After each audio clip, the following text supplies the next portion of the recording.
Miss Emily Wilson, and I'm a graduate online journalism student at USC Annenberg.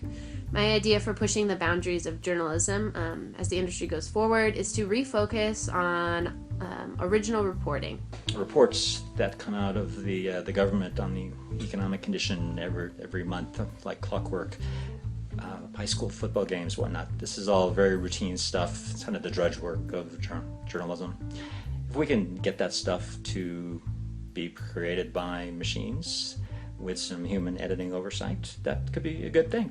And then we have our remaining journalists, which hopefully we'll have more and more over time, but hopefully the ones that we still have left will be able to focus on the really important stuff. Investigative, public affairs, reporting, things that are important, do more enterprise reporting, and leave the judge work to the machines. We also have, at this time, a large pool of undervalued, employed or unemployed attorneys.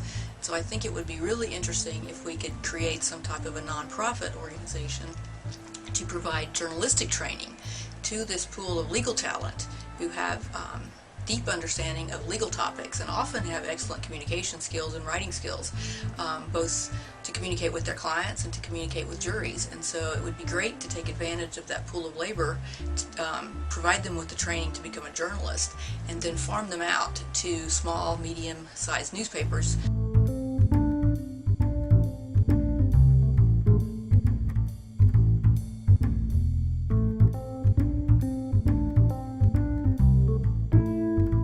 My name is Donica Mensing. I'm a journalism educator at the University of Nevada, Reno, and my most dangerous idea for journalism is to stop teaching objectivity as the only way to practice journalism. The author can be free to use more second person and even first person where warranted. I just feel it provides a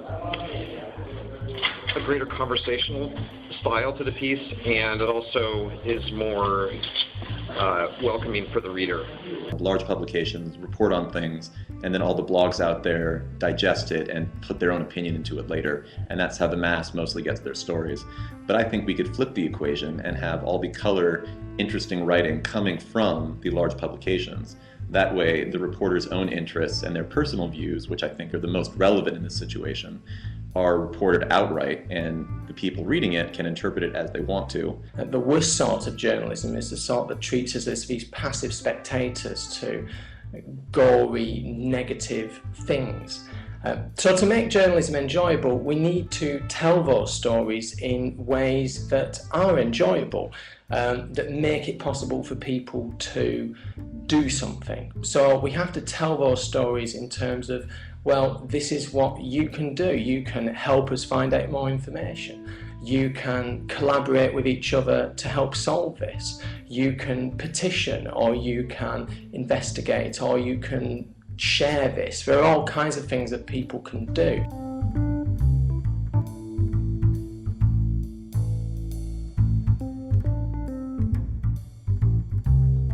I'm Ben Erickson. I'm the Deputy Graphics Director of the New York Times, and my dangerous idea is that at some point we'll have to pull the plug on actually running the printing presses. There are now 6 billion phones, mobile phones, in circulation around the world. The vast majority of these have video capability now, and certainly in the next few years more and more of them are going to have it. They also have the ability to edit, to record, and to upload immediately to the web.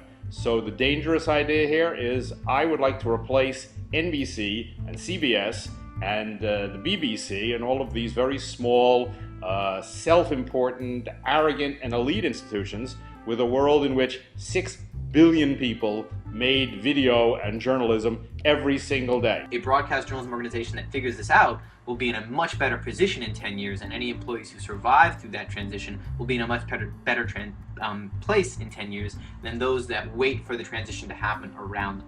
So it's a very dangerous idea, but it is one where a broadcast organization will be the ones creating the platforms and creating the platforms on their own terms, as opposed to waiting for it to happen around them. So these days we ask our journalists to not only produce content for websites and other platforms, but live on platforms like Facebook and Twitter and understand how to source from social, write content, and then put it back out without actually giving them a place where they can do that. So a journalism management system would put the journalists at the core instead of the pieces of content that they produce, and hang everything off of that.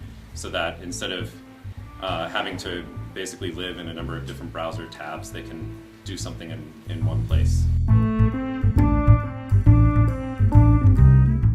What I propose is a WikiLeaks meets Facebook meets Undercover CEO.